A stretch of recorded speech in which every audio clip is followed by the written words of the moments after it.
So in today's video, we're gonna start taking apart the car and cleaning up the mess we made back here on the passenger side rear quarter panel slash bumper area. Dude, oh my god, it really rolled away.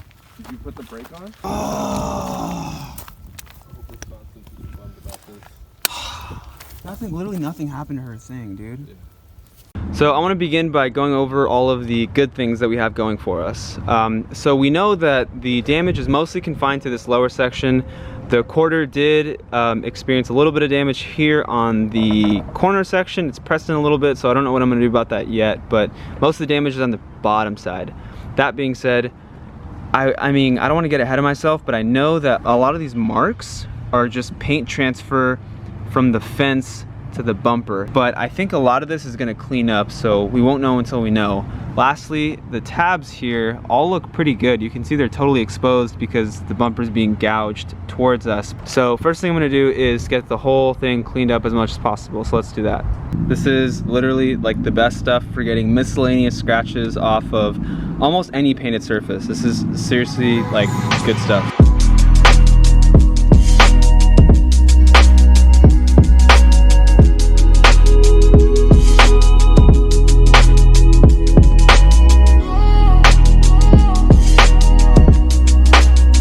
Okay, so we pretty much finished polishing the bumper.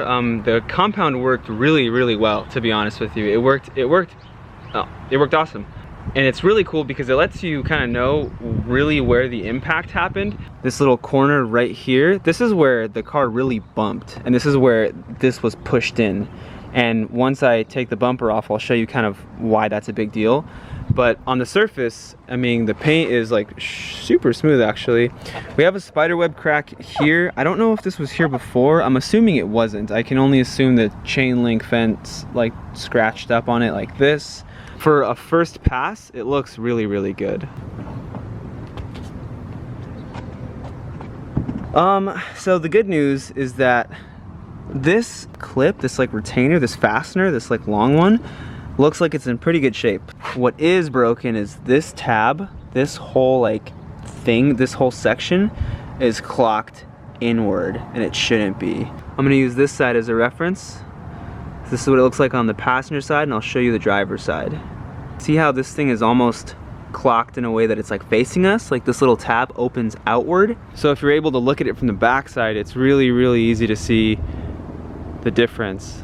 That guy is totally facing like the wrong way, and here we're nice and flush. Yeah, honestly I have no idea how to fix that. I'm guessing it's as simple as just grabbing some vices and just opening it up. So okay, so yesterday I showed you a little bit of me trying to bend that guy back into place. So today I think I'm gonna test fit the bumper and see if we did any good.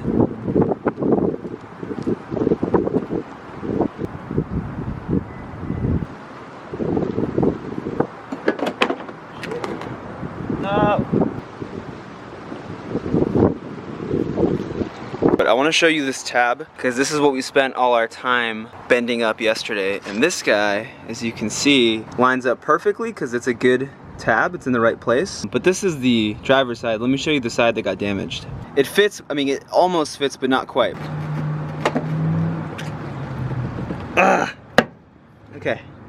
Okay, so now this guy's too wide. The gap is too wide, so okay, let me pull this out again.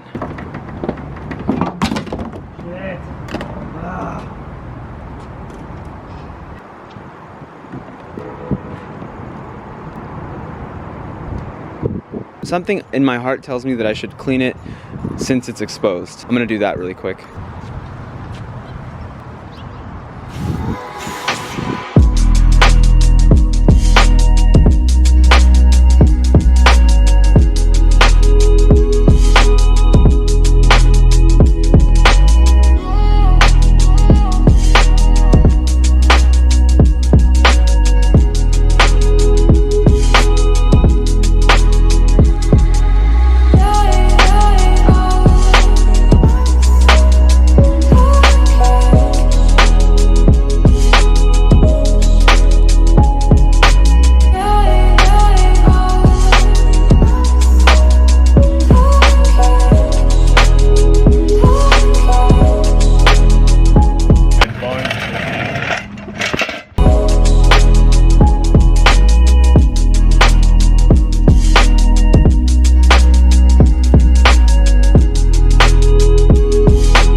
I'm finally pretty happy with where I feel like the car is at right now, so let me show you what we've got.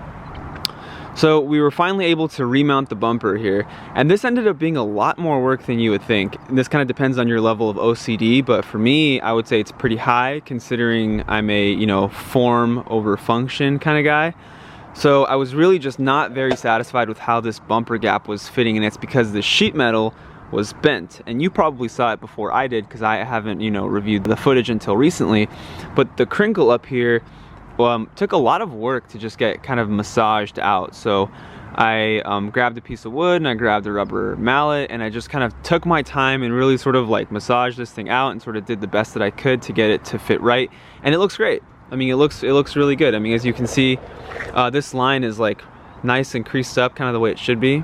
I want to show you this kind of corner right here because it was killing me, like just knowing that it wasn't perfect, and it's such a bummer. But this car is sort of notorious for not having perfect panel gaps. So like, let me show you that.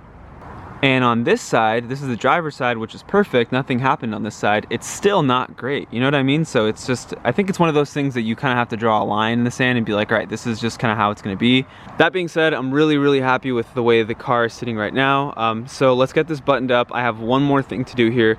We're going to throw some touch-up paint on this little gouge right here, and then we're going to call it.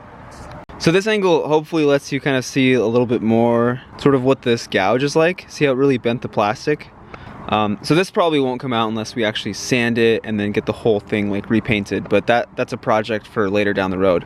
In the meantime, what I'm going to be able to do is just sand the surface a little bit and apply some touch-up paint.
Okay, so we're finally done installing our touch-up paint, and I mean, if you really zoom in, it looks terrible, but from afar, it looks great. And just knowing that we're able to kind of walk away from our little accidents or whatever, and not having to repaint that whole section right away is literally the whole goal of this restoration. So I'm really glad that it turned out, and I think it looks pretty good. I mean, she's definitely like a solid 10-footer, but again, you know, the goal was to just save what we have now and then put off painting stuff until a little bit later.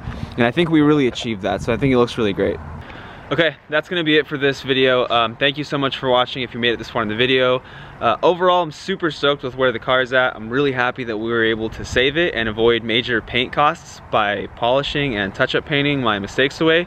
That was a really cool experience, so I'm glad to have been able to share that with you. I'm gonna leave my Instagram tagged somewhere here on the screen if you're interested in following. I'm super active on that account, so if you're interested, consider checking that out.